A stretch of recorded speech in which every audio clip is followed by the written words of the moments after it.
ನವರಾತ್ರಿಯ 2ನೇ ದಿನ ಪ್ರಸಾದಕ್ಕೆ ಅಂತ ಪುಳಿಯೋಗರೆನ ಮಾಡಿದೆ. ಸೇಮ್ ಟೆಂಪಲ್ ಸ್ಟೈಲಲ್ಲಿ ಹೇಗಿರುತ್ತೆ ಅಲ್ವಾ, ಅದೇ ಥರ ನೀವೆಲ್ಲ ಹಬ್ಬನ ಹೇಗೆ ಸೆಲೆಬ್ರೇಟ್ ಮಾಡ್ತಾ ಇದ್ದೀರಾ ಅಂತ ಕಮೆಂಟ್ ಮಾಡಿ ತಿಳಿಸಿ.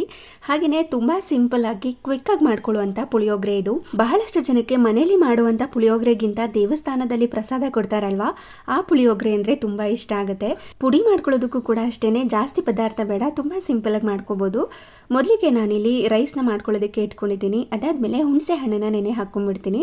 ಅಷ್ಟರಲ್ಲಿ ಪುಳಿಯೋಗರೆ ಪುಡಿ ಮಾಡ್ಕೊಳ್ಳೋದಕ್ಕೆ ಅಂತ ಒಂದು ಪ್ಯಾನ್ಗೆ ಸ್ವಲ್ಪ ಮೆಂತ್ಯ, ಹಾಗೆ ಜೀರಿಗೆ, ಕಾಳುಮೆಣಸು, ಸ್ವಲ್ಪ ಸಾಸಿವೆನ ಹಾಕಿ ಇದನ್ನು ಘಮ ಬರೋ ತನಕ ಲೋ ಫ್ಲೇಮ್ ಟು ಮೀಡಿಯಂ ಫ್ಲೇಮ್ನಲ್ಲೇ ಹುರಿದು ಎತ್ತಿಟ್ಕೋಬೇಕು. ಹಾಗೆ ಕರಿಬೇವಿನ ಸೊಪ್ಪು, ಬ್ಯಾಡಗಿ ಮೆಣಸಿನಕಾಯಿ, ಗುಂಟೂರು ಮೆಣಸಿನಕಾಯಿನ ಹಾಕಿ ಹುರಿದು ಕಂಪ್ಲೀಟಾಗಿ ಕೂಲಾದ್ಮೇಲೆ ಮಿಕ್ಸಿ ಜಾರ್ಗೆ ಹಾಕಿ ಇದನ್ನು ಫೈನಾಗಿ ಪೌಡರ್ ಮಾಡ್ಕೋಬೇಕು. ಅಷ್ಟರಲ್ಲಿ ಹುಣಸೆಹಣ್ಣು ಕೂಡ ನೆಂದಿರುತ್ತೆ.